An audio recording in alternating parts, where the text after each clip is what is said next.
God's love, elevating, energizing, empowering. Miracles happen when you know that you are loved. Peter Youngren has communicated God's love with millions from every religion and culture. Get ready for your ultimate life because you are loved. The kingdom of heaven is like a king who gave a wedding banquet for his sons. He sent servants to call those who had been invited, and they wouldn't come. Again, he sent other servants saying, tell those who have been invited, look, I prepared my dinner. My oxen and my fat calves are slaughtered, and all things are prepared. Come to the banquet. But they made light of it and went away, one to his farm and another one to his business, while the rest, they seized the servants, and they mistreated them and killed them. Then the king was enraged. He sent his troops and destroyed those murderers and burned their city. Doesn't sound like much grace there, does it? Hang on. Then he said to his servants, the wedding is ready, but those invited were not worthy. Go into the main streets and invite everyone you find to the wedding banquet. Those servants went out into the streets and gathered all they found, both good and bad. I underline that. I mean both. That's what we want in church. Every Sunday morning we want all the good and all the bad. I want you to know if you're good or bad, we want you here. And so the wedding hall was filled with guests. Then when the king came in to see the guests, he noticed a man there who was not wearing a wedding robe. And he said to him, friend, it's kind of a friendly approach. How did you get in here without a wedding robe? And the man in question, he was speechless. But the king said to the attendants, bind him hand and foot and throw him into the outer darkness, where there'll be weeping and gnashing of teeth. Again, it doesn't sound like much grace, does it? Many are called, but few are chosen. Let me say right off the bat here, because I know many of you come from an evangelical background, and we are so accustomed to that whenever the Bible says outer darkness, weeping and gnashing of teeth, we're thinking of hell. We're thinking of hell, but there's nothing in this context that talks about hell at all. In fact, right here in our city, there are people today in outer darkness. There are people who don't know where they're going. They feel lost. There are people today weeping and gnashing their teeth right in our city here. And so we don't need to immediately interpret it a certain way that we've been trained to interpret it. This is talking about relationship with God, and we don't need to read anything more into it than that. And I'm going to get to all that, all those seemingly harsh statements in a moment. Now, first of all, I want to make this observation that everyone is welcome at God's table. What strikes me here is that the king throws this lavish wedding banquet, and he gives two invitations, actually three maybe. The first invitation goes to what I call group one. These are the religious leaders, the ones who were rejecting the Son, Jesus Christ, because of his radical grace, radical love. These were kind of the establishment. They were the ones who were accustomed to be invited to all the prominent parties and celebrations in town. You know, they went to all the meetings. They went to all the conferences. And so they had lots of invitations coming in their mailbox. They looked good. They dressed good. They had everything together. You know people like that? I never was very fond of a British television series, but Tyne and I took a liking to Downton Abbey. Have anybody ever seen that, you know? Well, I'm talking about this first group, or the ones who lived upstairs. They had a special suit just for lunch, and then they had the tuxedos and all the other, black tie outfits for dinner. They had it all together. You know, there are people like that. When you look at them, they have it all together spiritually. Oh boy, they're just such good Christians. You ever met anybody like that? Now, the second group here that got the invitation, they were kind of a street crowd. I mean, they didn't have the proper clothes. They were substandard, inferior, especially in the eyes and only in the eyes of the first group. I would say the first group wouldn't want to be seen at the same party as the second group. And imagine this. They go out imagine if you were arranging a wedding for one of your children, and you just go and hit a street corner and invite everybody. You know very well before you gave that invitation, some of the people you're inviting, they're going to steal the silverware.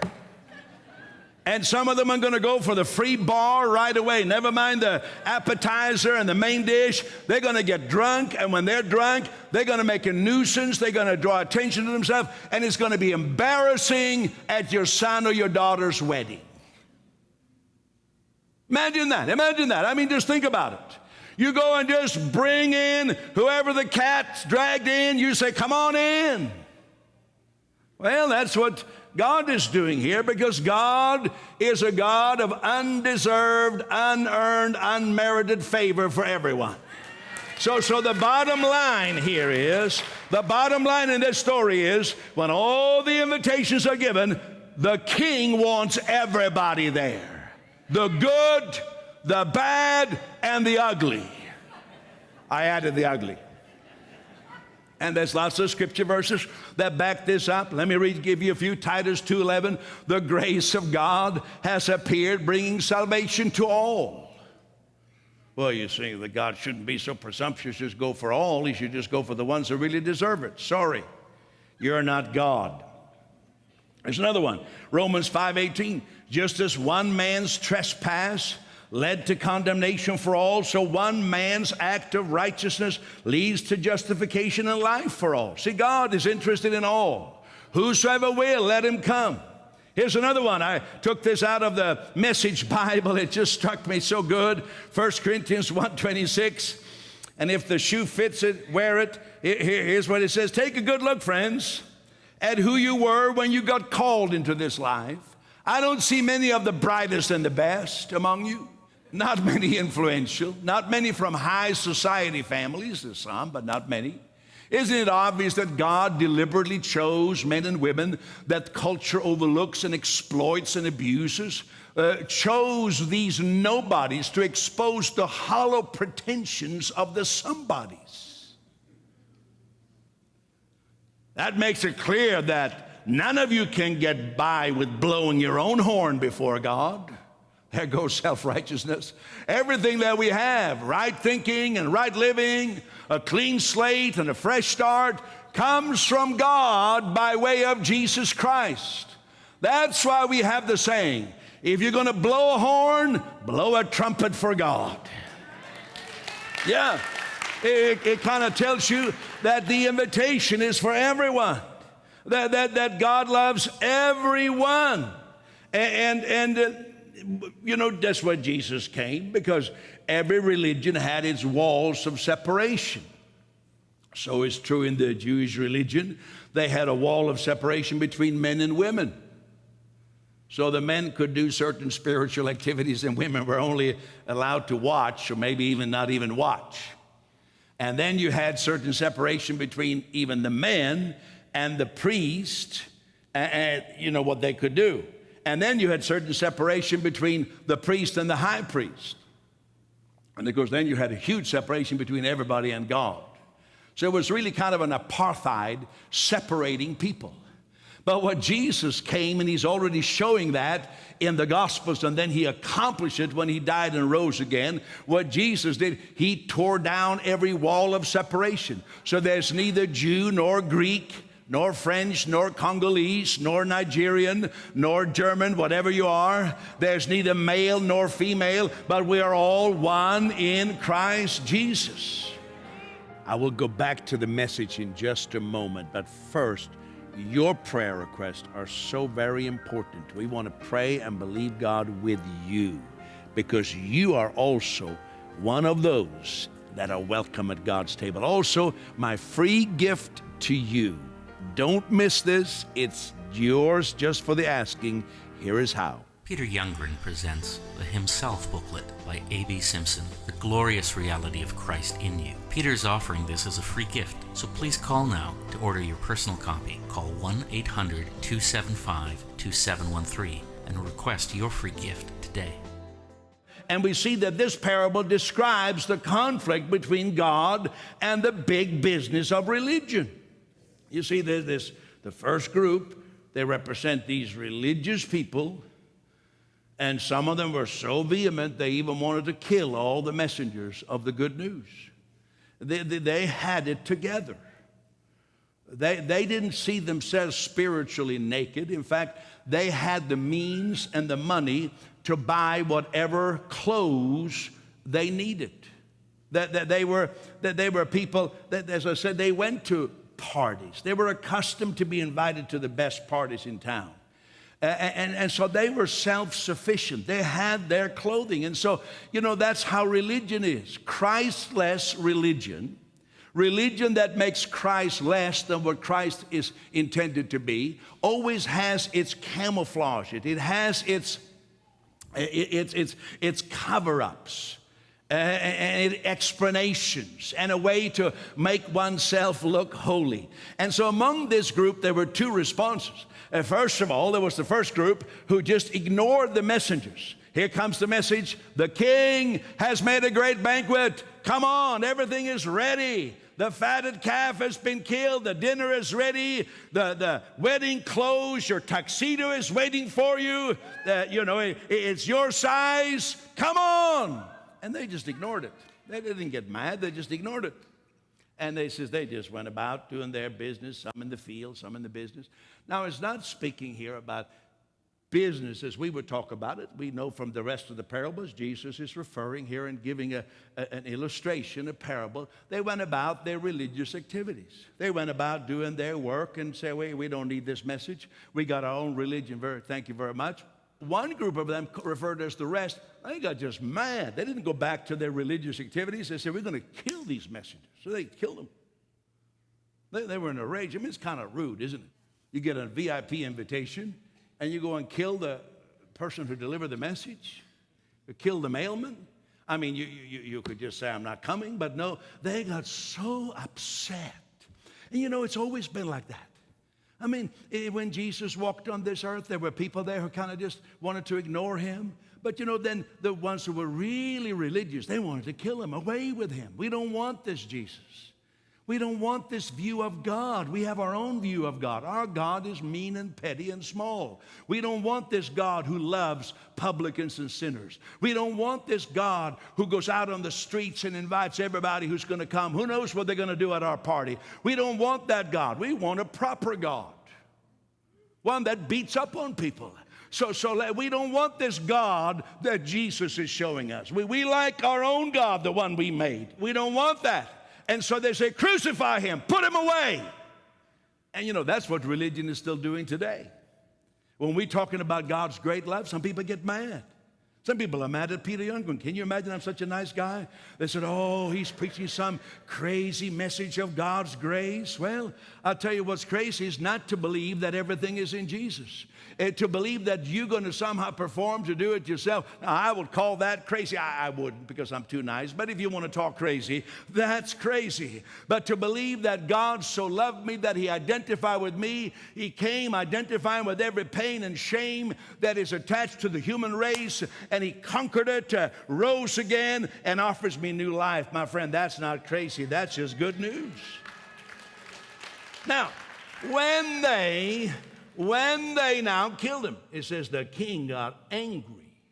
So here we have a passage then that makes it look like God is kind of an angry king.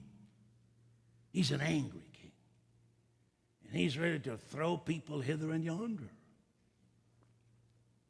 Well, is that the way God is? Is that? Now you can just read a few verses before here, or a couple of chapters before. Jesus says that we should forgive 70 times 7 every day. Is that God? It's amazing, especially us evangelicals, we tend to think in violent terms. Have you ever noticed that when there is a peaceful picture of God in the Bible, we always interpret that metaphorically, symbolically? So, for example, it says that Jesus is a lamb with 7 horns. We don't think that Jesus is a woolly creature with 7 horns. We all understand, well, that's symbolic, a lamb. But when it says he's the lion coming to destroy those that destroy the earth, we interpret that literally. And I would submit to you to consider that when it speaks of this wrath, it's metaphorically. It is the fact that there are intrinsic consequences that are in this universe that God has put there. So you could say, yes, God is the cause of it. God is the first cause. But when people walk away from God, when people don't walk in the love of God, there is a wrathful price to pay. And by the way, that word destroyed, it says he destroyed them, that's the same word as perish. And you can just look it up in the Greek language. That word means that your well-being is removed. So again, it doesn't mean necessarily that you become extinct, that you're sent to hell. I believe in a heaven and a hell. Don't misunderstand me. I'm saying it doesn't necessarily mean that. It means that your life is destroyed. That's why I said there are people right now here in our city whose lives are in ruins right now. Their lives are destroyed. They are perishing. Oh, they're still breathing and living and walking around and going to their work, but they're weeping and gnashing of teeth. They feel like everything is dark around them, and we have a message of hope for those people. There's a God who loves them. And so there's a built-in wrath and judgment. That's the way God set it up. So we can truly say, well, you know, God is the first cause of it. He set it up that way that there would be a response to our actions. You know, if you jump off from the CN Tower, whether you're good or bad, righteous or unrighteous, the law of gravity will have its way with you. Same way that Jesus says, you know, God lets his rain fall on the just and on the unjust. Have you noticed that? And so there's certain laws, there's certain things put in there that people bring wrath upon themselves. You know, when Jesus met Paul on the road to Damascus, he said to him, it's hard for you to kick against the goads. What's a goad? It was an instrument that the farmer used to prod the oxen. It's a very sharp, painful instrument. And Jesus says, you know, it's a hard life. It's terrible to kick against the goad. He's not saying that God is goading you. God is using a sharp instrument to teach you a lesson. He's saying there is a goad. There's a sharp instrument. You keep kicking against it. You know what? It's going to hurt. It's going to hurt. It's not going to be good for you. That's what we are saying here. You see, you can live your own life. You can do whatever you want. You can disregard God. You can say to hell with God, to hell with the Bible, to hell with everything. You can do that. God still loves you. God won't change one iota, but it's a tough life. It's going to be hard for you because you're kicking against a sharp instrument. You weren't meant to live like that. You weren't meant to live a life without God's love. You can do it. You can act like that. God's arms are still outstretched towards you, but in a sense, you put yourself under judgment because it's set up that way. And so we could say this group that they put themselves under judgment because they had this pride, this self-righteousness. They detested no way where they're going to be in the same banquet hall as those despicable people. So to them, you could say in modern language, church was a club. You know, every club has a restricted membership. Come on, man, you can't join a women's club. It's restricted. You know, if you want to join the sailing club, you should sail. If you want to join the golf club, I don't know, maybe they'll take you, but you should golf. And if church is a club, I mean, what's the sense in having a club if you can't exclude somebody? We want everybody. We want the good, the bad, the fat, the skinny, and the ugly. We want everybody. We believe God loves everybody. We believe God's power transforms everybody. That's why we say Muslims, Hindus, Buddhists, Catholic, Protestant, in-betweens, atheist, agnostic, you're welcome. Come and check it out. Come and experience God. Come, and if you're a little bit open, God's going to touch you. I'm not trying to convince you of anything. I'm not trying to make you think like I'm thinking. I'm saying open your heart. Let God work inside of you. Now, in this parable, there is seemingly one disqualifier from God's table. You say, well, God warns everybody. Well, there was seemingly one disqualifier because it says here that the banquet hall was full of guests, verse 10. But there was one guy there who was improperly dressed, and he was evicted. I mean, who was that person? Well, when the king sees him, he says, friend. So that was a nice approach. And he said, how did you get in here? You don't have the right clothes on. And he says the man was speechless. He could have said, well, give me the right clothes, or he could have responded, but he's just speechless. And then he's thrown out. I mean, unceremoniously kicked out of the banquet. What could this mean? Well, again, we got to understand how Jesus is talking. He's addressing the same group he's always addressing, because here's the point. No one had the right clothing. No one. There is not one righteous, no, not one. No one had the right clothing. Now, in the first group, the ones who got the first invitation, their problem was that they thought they had the right clothing. They thought they had, because after all, they went to all the ceremonies and all the parties. And so when they got a VIP invitation, come and everything is prepared, meaning the food is prepared, your clothes are prepared, there are shoes waiting for you. They didn't like that. In fact, they were offended. My own clothes are good enough. I'm not going to a party where I have to pick up some clothes provided for me. What do they think I am, some poor church mouse? I don't know why they say church mouse. Well, it's not some other mouse. But anyhow, I'm not going to argue about that right now. You know that they were scandalized because they thought, well, our clothing is good enough. Our clothing is just fine. So they said, we're not going to that party. They just went about working in their field, working in their business, and some of them got hopping mad and killed the messengers. They said, I'm not going to join a celebration where I come like a beggar. I got my own clothes. Can you see why they were so upset with Jesus? You know that these people, the group, they turned their righteous noses at this party. Who knows what low lives will be there? But we, bless God, we're not going to be seen with those despicable people. No, we're about working in our field and doing our work. See, the message that Jesus is bringing here is that no one had the right clothing. None. Everybody was on an equal footing.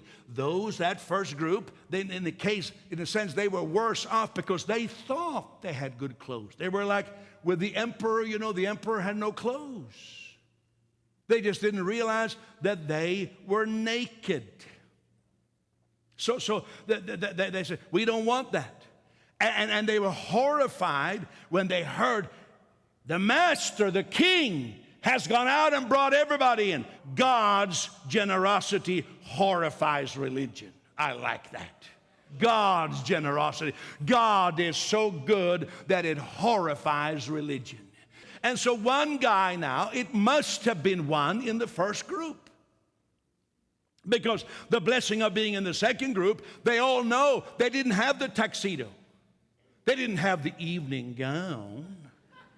They didn't have the proper makeup, and they didn't have the stylist and the proper patent leather shiny shoes. So they all knew we need to get there and put on whatever the king has provided for us. There's no other hope for us. So in a sense, they were better off because at least they realized they didn't have the proper clothing. The problem was for the first group where they thought we're fine. So apparently one of those from the first group had snuck in. He was there. He was probably wearing his spiritual medals. Prayer captain. Most faithful attendance 10 years in a row.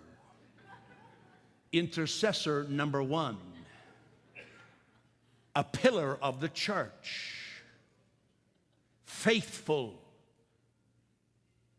I don't know. He looks like a religious 5-star general.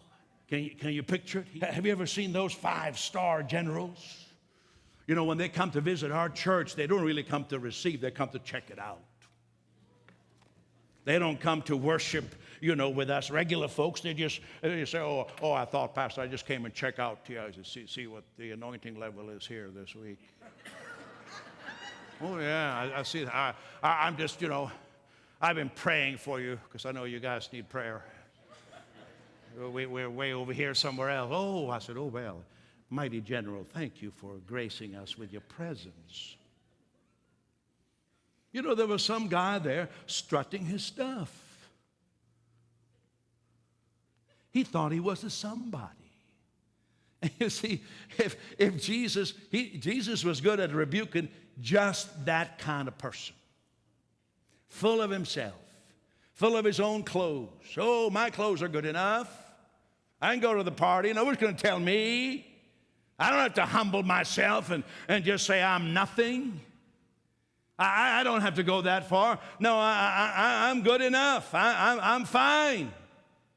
You see? So the master says, well, friend, how did you get him? Don't you know this is only for people who have the king's clothes on? You know, the Bible says that we are dressed in the garment of salvation. The Bible says we are dressed in the righteousness of Christ. You can't buy your ticket to God. There's only one clothing worth having, and that is to be clothed in the righteousness of Jesus Christ.